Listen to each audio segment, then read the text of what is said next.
तो hello guys, welcome to my mini blog. तो हम जा रहे हैं रेलवे स्टेशन के लिए क्योंकि हमें जाना था बाहर घूमने। फिर रेलवे स्टेशन पे आने के बाद हमने निकाला है टिकट। टिकट निकाल के आ गए हम प्लेटफॉर्म की ओर। प्लेटफॉर्म पे आने के बाद ट्रेन का किया हमने वेट। उसके बाद आ गई हमारी ट्रेन। तो हम ट्रेन में बैठे तो खड़े रहने के लिए भी जगह नहीं थी। फिर बाद में मिल गई हमें बैठने के लिए जगह। फिर खाए हमने चिप्स। चिप्स खाने के बाद हमारा भाई ने लेके आ गया समोसे। फिर समोसे खा के हम सो गए। उसके बाद सुबह उठ के देखा तो आ गया ठाणे स्टेशन। फिर यहाँ से निकल गई, उसके बाद आ गया दादर स्टेशन।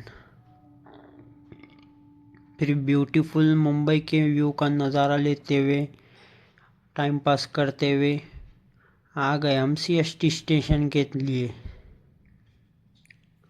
फिर बाद में आ गया हमारा CST station. Thanks for watching the video.